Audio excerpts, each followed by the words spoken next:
Friends, good evening. তোমাদের সবাইকে কেমন আছে তোমরা সবাই? আশা করি সবাই খুব ভালো আছে, আমিও খুব ভালো আছি। Welcome to my channel Angelina's lifestyle. তো আমি যখন ইন্ট্রোটা দিই না, আমার খুব ভালো লাগে। আমার নিজের কথাটা মানে এই কথাটা যখন কেউ ধরো ভিডিওটা চালিয়েছে তার ফোনে যখন শুনি, আমার এই ইন্ট্রোটা আমি যখন দিই, আমার ওই ইন্ট্রোটা মানে শুনে খুব হাসি পায়। তো যাই হোক, আমি না মানে কারোর ফোনে নিজের ভিডিও যদি কেউ যদি আমার সামনে বসে কোনো ভিডিও দেখে, আমার খুব লজ্জা লাগে। মনে হয় ইস, কেন ভিডিওটা আমার সামনে বসে দেখছে। সেই জন্য মানে আমিও আমার ভিডিও কখনো মানে খুব কম আছে আমি ভিডিও পোস্ট করে আমি নিজের ভিডিও দেখি, কারণ আমার নিজের ভিডিও দেখলে আমার নিজের খুব হাসি পায়। তো তোমরা ভাবছো যে এটা কি? এটা হচ্ছে তাওয়াল। তো এই কদিন রোদটা ভালোই হচ্ছে, তো এই কদিন মানে স্নান টান করে আমি প্রতিদিন তাওয়াল মানে ধুই না বলতে আমরা দুজনেই ইউজ করি। তো এই কদিন আমি কি করছি, রোদটা যত খুব ভালো হচ্ছে, তো আর সিঁদুর টিঁদুর উঠে যায়, তো তাওয়ালে পুরো লেগে যায়। এখনও লেগে আছে মনে হয়, কারণ আজ তাওয়ালটা সেইভাবে ধোয়া হয়নি। তো এমনি রোদে দেওয়া হয়েছিল। রোদে দিলে কী হয়, একটু গন্ধ টন্ধগুলো থাকে না। আর এখন এমন হয়ে গেছে মানে অভ্যাস এমন জিনিস, আগে অভ্যাস ছিল যে শুকনো শুকনো কোনো গামছা ছাড়া আমি মানে স্নান করতে যেতাম না। মানে আমি শুকনো গামছা খুঁজতাম, ভেজা গামছা থাকলে সেটাকে শোকাতাম রোদে, তারপরে আমি স্নান করতে যেতাম। আবার অনেকে আমাকে দেখে, আমার বিয়ের পর্ব অনেকে, আমার শাশুড়ি একদিন বলছে যে লোকে তো গামছাটা নিয়ে গিয়ে ধোয়, কিন্তু বিশ্বাস করো আমি একদম ফ্রেশ গামছা নিয়ে যাই, আর আমি ভেজা গামছা গা মুছতে পারি না। এটা আমার একটা অভ্যাস। এখন যে যেটা ভাবলে ভাবতে পারো। তো এখন গামছা অনেকদিন ইউজ করা হয় না বলা ভুল, মানে আছে ওদিকে ওই সবুজ রঙ, ওই দেখো গামছা রাখা আছে, ওটা ইউজ করি। মানে বেশিরভাগ তাওয়ালটা ইউজ করি এই জলটা টানার জন্য, মাথার যে জলটা খুব তাড়াতাড়ি টেনে যায়। তো তাওয়ালটা বাইরে ছিল, মা বললো শুকিয়ে গেছে, তাই তুলে এনে দিল, তাই রেখে দিচ্ছি। তো জল এতটাই খারাপ, মানে তাওয়ালটা দেখে বোঝা যাচ্ছে যে কী অবস্থা।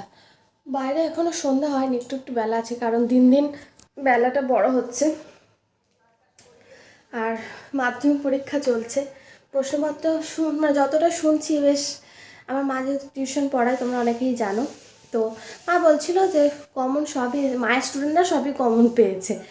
তো যাই হোক, ভালোই হয়েছে। প্রশ্নপত্র খুব যে রাফ অ্যান্ড টাফ হয়েছে তাও না, কারো কারো কাছে লাগতে পারে, কারণ ফেসবুকে দেখলাম ভাইরাল হয়েছে বেশ, পৃথিবীর বাইরে থেকে প্রশ্ন এসেছে। তো আসতেই পারে, না আসার কিছু নেই। তো এখন বাড়িতে একা, মা একটু মার্কেটে বেরিয়েছে, আমি এখন পুরোপুরি একা। তো তাহলে একটু ব্লগিংটা স্টার্ট করি, তোমার সাথে একটু গল্প করি। একটু আমাদের এই বারান্দাটা খুব অন্ধকার, লাইটটা জ্বালিয়ে দিই দাঁড়া।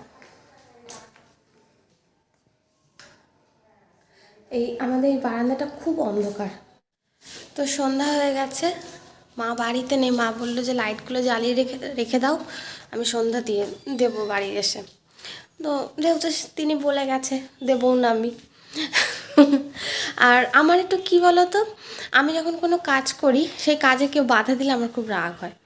আর মানে কিছু কিছু মানুষ আছে, কোনো কাজ করছো, দেখছে করি, তাও বলবে করছো করছো, মানে আমার রাগ হয়। আমার হাজব্যান্ড আবার, আমি এগুলো রাগ করি বলে ও আবার ইচ্ছাকৃত করে। তো আজকে বিকালবেলা একটু জল রুটি করেছি, মানে অনেকে গোলা রুটিও বলে না কি বলে জানি না, তো আমি জল রুটি বলি। তো আজকে জল রুটিটা করেছি ডিম দিয়ে খেতে বেশ ভালো লাগে গন্ধটা। তো আমার হাজব্যান্ড জল রুটি একটু পছন্দ করে না, তো তাও মানে সে একদিন ডিম দিয়ে করেছিলাম, সেদিন ওর খুব পছন্দ হয়েছে। তো আজকে আসবে কিনা আমি জানি না, তাও আমি করে রেখেছি, অল্পই করেছি। আর আমি তো করতে করতে খাওয়া আমার স্বভাব। চারিদিকে শাক পড়ছে, সন্ধ্যা হয়ে গেছে। তো সেটা সন্ধ্যেবেলা যদি না আসে তাহলে আমি ওটাই টিফিন করব।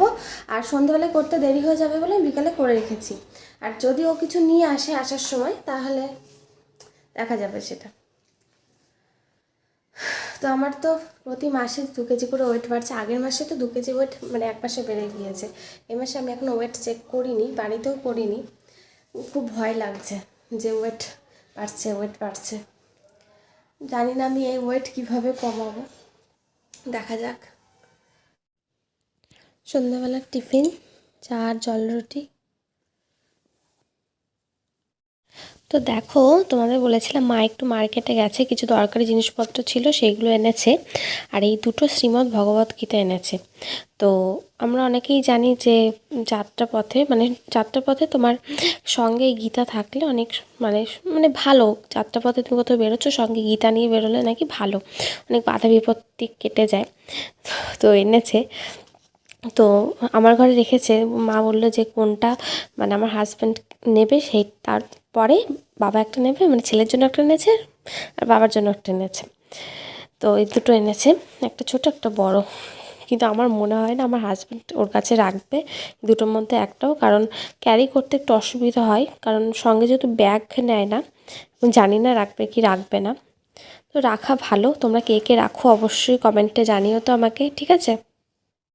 তো দেখো, আমার হাজব্যান্ড এখন আমার চুলটা বেঁধে দেবে। ওকে চুল আঁচড়ানোর দায়িত্বটা দিয়েছি, ওকে শেখালাম যে কীভাবে মেয়েদের চুল আঁচড়াতে হয়। হ্যাঁ, ভালোই হচ্ছে। এবার তুমি চুলটা বাঁধবে, সেইভাবে চুলগুলো এক জায়গায় করো। তিনটে। এবার আমার এই ডান হাতেরটা বাঁ হাত দিয়ে ধরবো, হুম বুঝতে পেরেছো? হুম আর নিচে যে চুলটা আছে, নিচে যেটা ফেলা চুল, হুম সেটা এদিকে ডান দিকেও নিয়ে আসলাম। হুম জোরে টানবো নাকি? টাইট করলে, টাইট করলে মানে খুব জোরে? হ্যাঁ। এবার বাঁ হাতেরটা দেখতে পাচ্ছ, হুম আবার এদিকে এই হাতে নেব, হুম আবার নিচে যেটা পড়ে থাকলো হুম এইদিকে নিলাম, হুম আবার ডানটা হুম এইদিকে নিলাম। মানে এক হাত দিয়ে ছাড়বো আর এক হাত দিয়ে ধরবো। তার মানে মানে চুলকে খিচুড়ি পাকানো, তাই তো? হ্যাঁ হ্যাঁ।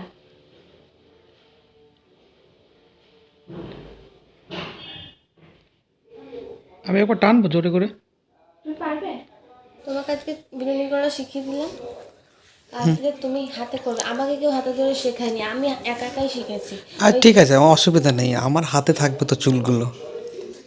তাই বলে এই কটা চুল আছে তুলে ফেলো না, তাহলে একদম টাক হয়ে যাবে। অসুবিধা নেই, আমি আছি তো, বিরিয়ানি করে দেবো। আমি চুল চুল আমার হাতে থাকবে তো।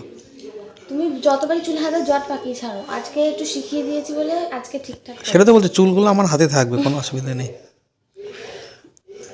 তো তুমি এখন কি খাবে, রুটি খাবে নাকি তোমার জন্য ডিম দিয়ে ইয়ে করে দেবো? একটু বিরিয়ানি হলে ভালো হতো। আমি করে দিতে রাজি আছি, চাল এনে দাও। এখন রাত 9টার সময় মাংস আছে বাড়িতে? ওই চাল আর মাংসটাই লাগবে, আর বিরিয়ানি মশলা লাগবে, টক দই লাগবে, ব্যাস। তো লাগবে নাকি? শুধু কেওড়া জল আর গোলাপ জল লাগবে না। ঘি? ঘিও আছে, যেটুকু আছে ওইটুকু ঘি হয়ে যাবে। আচ্ছা, তাহলে এক কাজ করো, মাংস আর চাল বাদে বিরিয়ানি তৈরি করে দাও। একটা ডিম আছে, ডিম দিয়ে করে। আর ডিম দিয়ে করে দাও, আর এমনি রেশনের চাল দিয়ে বিরিয়ানি করে দাও। হেভি হবে রেশনের চাল দিয়ে ডিম বিরিয়ানি। আগে যখন আমরা আরামবাগে থাকতাম, তখন যখন ইচ্ছে হতো, মানে আমার হাজব্যান্ডের বিরিয়ানিটা খুব পছন্দের, তো আমার যখন মুড হতো মানে তখনই আমি বিরিয়ানি করে ফেলতাম। আর আগে তো মানে ওখানে থাকতো মাংস মাছ ফ্রিজে থাকতোই, মাছ না থাকলেও মাংসটা থাকতোই। কখনো ডিম বিরিয়ানি করতাম, আর ওই খেয়ে খেয়ে আমাদের দুজনে বিরিয়ানি বেরোচ্ছে, এখনও কমাতে পারিনি আমরা। আর আমি তো প্রতি মাসে 2 কেজি করে আমার বাড়ছে। আর তোমার ক কেজি করে বাড়ে? জানি না, 5-6 কিলো করে বাড়ে মানে প্রতি আমার মাসে। হাজব্যান্ডকে কোনোদিন এত রোগা লাগে সেদিন আমার খুব কষ্ট হয়, সেদিনও বেশি করে ভাত দিই।